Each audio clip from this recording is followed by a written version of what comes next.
Loué soit Jésus-Christ. Vous pouvez vous asseoir. On vient de lire le récit du martyre et de la mort d'un homme et on dit « Loué soit Jésus-Christ », on répond à jamais.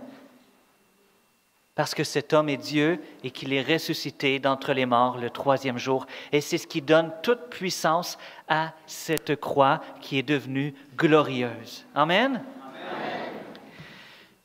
La croix est le lieu d'expérience, entre autres, de la divine miséricorde, de la tendresse de Dieu. Nos 4 évangélistes, Matthieu, Marc, Luc et Jean, vont parler du même récit, les mêmes événements, mais avec un angle différent. Certains récits sont présents en Luc, d'autres un peu moins dans les autres évangiles. Et donc, chacun ont vécu ce même événement tragique de la mort, de la mise en croix de Jésus, avec un regard différent, parce qu'ils étaient des personnes différentes. Dieu a touché leur cœur d'une manière différente. Et aujourd'hui, avec Luc, c'est l'évangile que nous avions, du récit de la Passion, l'une des choses qui ressort, c'est le thème de la miséricorde, du pardon de Dieu. C'est de ça qu'on va parler un peu. Parce que parfois, on peut regarder la croix de Jésus et ça peut nous alourdir. On peut avoir l'impression, « Ah, la croix, ça m'alourdit. C'est lourd, c'est pesant. » Et si j'ai un regard qui s'apparente au jansénisme quand je regarde la croix, c'est un mauvais regard. La croix ne vient pas me dire « Dieu veut que tu souffres ». Parce que des fois, c'est ce qu'on pourrait croire. Jésus a souffert, donc la valeur, la croix, la souffrance, toute seule par elle-même a une valeur. Toute souffrance a une valeur parce qu'elle est unie à Jésus et la manière dont on la vit. Voilà. Et donc, Jésus par la croix, Dieu par la croix, ne vient pas me dire « il faut souffrir et plus on souffre, mieux que c'est ». C'est pas ça. La croix est une bonne nouvelle. Cette bonne nouvelle, c'est que quand j'unis mes souffrances à celles de Jésus, elles trouvent un sens. La croix est le signe du pardon de Dieu sur l'humanité. La croix est le lieu de rencontre avec la miséricorde de Dieu. La croix est le lieu de victoire sur la mort, sur le péché, sur l'enfer, sur Satan. C'est le lieu où l'amour va vaincre la haine. Amen? Voilà pourquoi la croix est glorieuse, parce qu'elle est traversée par la lumière de la résurrection.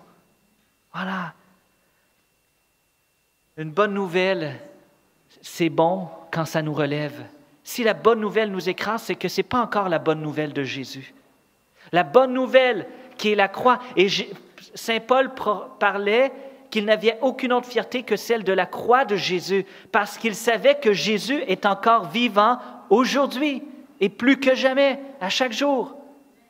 Et cette croix, hier, on a prié une soirée de prière pour la guérison, et le thème, c'était « Dans ces blessures, nous avons la guérison ». Mais si nous avons les guérisons dans les blessures d'une personne, c'est parce qu'il est Dieu, c'est pas parce que c'est un mort. On ne peut pas avoir la guérison par les blessures d'un mort, mais par les blessures de celui qui maintenant est ressuscité à jamais, l'alpha et l'oméga, Jésus qui a vaincu la mort. Et nous allons célébrer cette grande fête à Amen, à Pâques.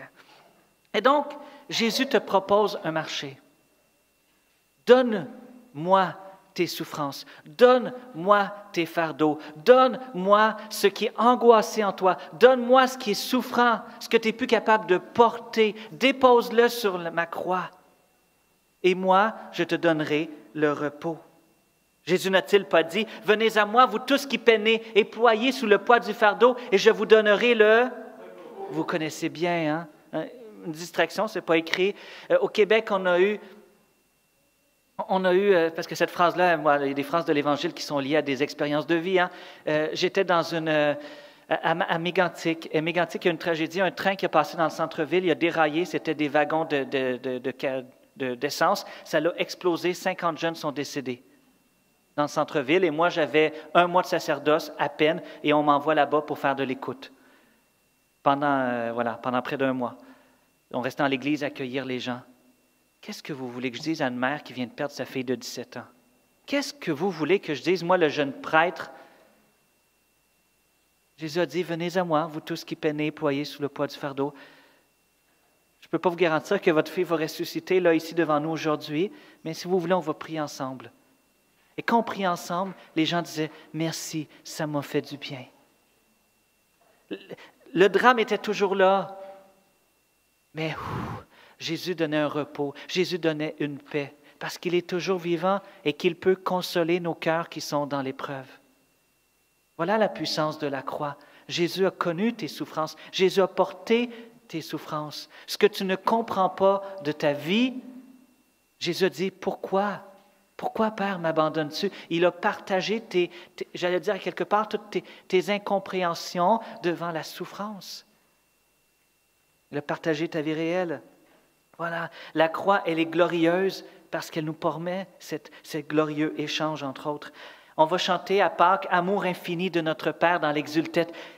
Moi, des fois, cet hymne-là me fait pleurer. « Amour infini de notre Père, suprême témoignage de tendresse pour libérer l'esclave. Tu as livré le Fils, ô heureuse faute qui nous a valu un tel Rédempteur. » Jésus est venu nous sauver par la croix. Et Saint Pierre, aujourd'hui, dans notre Évangile, fait l'expérience de son péché, de sa limite, de sa faiblesse, de son insuffisance, mais à travers cela, il fait aussi l'expérience de la tendresse, de la bienveillance, de la miséricorde de son Dieu. Qu'est-ce qui se passe avec Pierre? Et je vais aller un peu en parallèle avec l'Évangile de Jean dans le lavement des pieds. Jésus va laver les pieds de ses disciples, et là, tout d'abord, Jésus aima les siens qui étaient en ce monde et les aima jusqu'au bout. Et dans la Bible de Tob, il dit « jusqu'à l'extrême ». Jésus va vivre sa passion parce qu'il t'aime jusqu'à l'extrême. Et j'aimerais que tu répètes avec moi « Jésus m'aime jusqu'à l'extrême ». Jésus m'aime jusqu'à l'extrême. Jésus m'aime jusqu'au bout. C'est fort, hein? Et c'est ça la croix, c'est ce que je dis Jésus avant de commencer sa passion. Il m'aima jusqu'à l'extrême.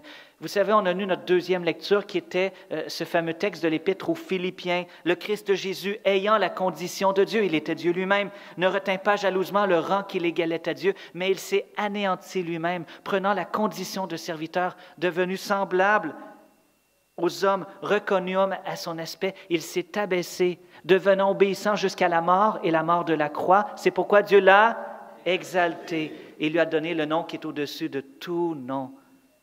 Jésus s'est penché. C'est ça le thème de ce que je viens de dire. Dieu est sorti de la gloire du ciel pour incarner, c'est ce qu'on fait à Noël, pour marcher avec l'être humain. C'est comme le bon berger qui sort de la bergerie, qui prend la brebis perdue, la brebis blessée de l'humanité, il la met sur ses épaules. Il va descendre tellement bas dans la passion qu'il nous prend. C'est ça la passion, c'est qu'il vient prendre la brebis et celle qui est tombée le plus bas dans la passion, il vient la chercher, mais pas de haut, en la prenant par en bas. Et là, il va ressusciter et monter à la droite du Père, il la ramène jusqu'au cœur du Père. C'est ça ce qu'on appelle en théologie la kénose, c'est ce qu'on parle de là. Et c'est ce que Pierre va vivre. Jésus va vouloir lui laver les pieds. C'est toi, Seigneur, qui me laves les pieds. Pierre a une bonne apparence. Pierre, c'est le leader des 12 apôtres. Il ne veut pas faire montrer ses faiblesses. Et dans l'Évangile qu'on a aujourd'hui, qu'est-ce qu'il va dire? « Seigneur, avec toi, je suis prêt à aller en prison et à la mort. » Il ne connaît pas sa faiblesse.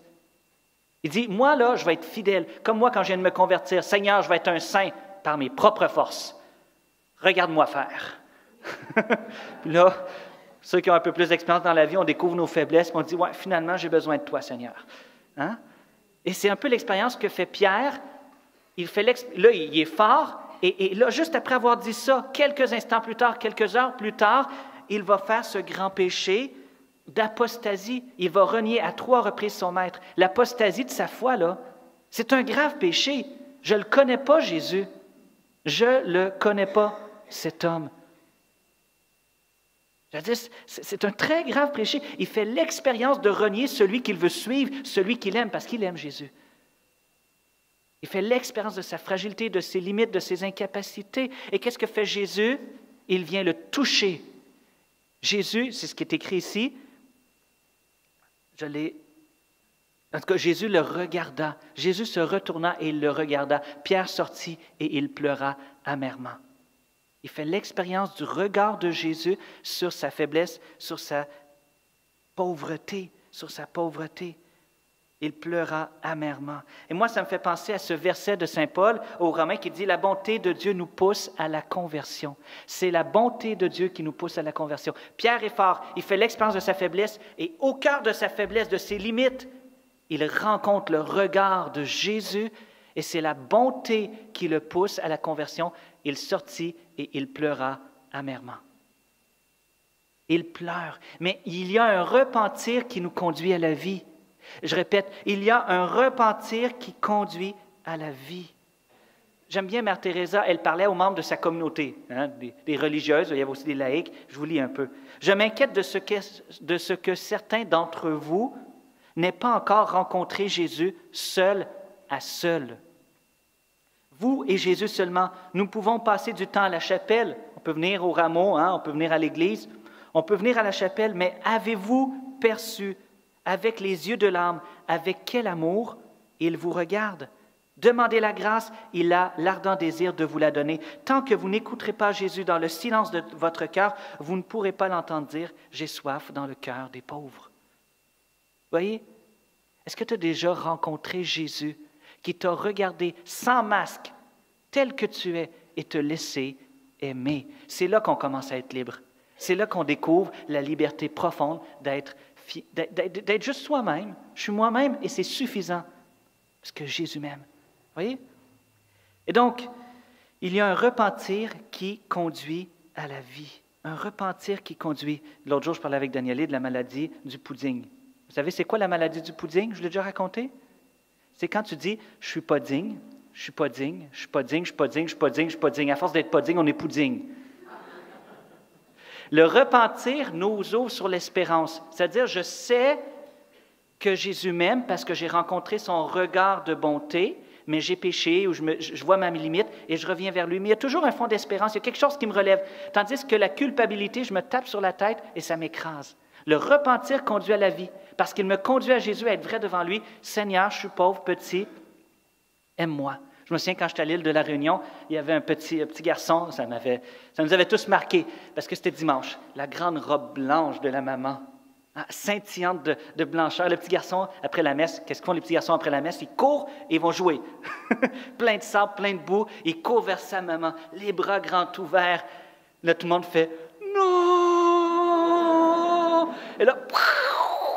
Et là, la maman se penche et le prend dans ses bras. Et la belle robe scintillante de blanc. Et là, maintenant, elle est toute tachée.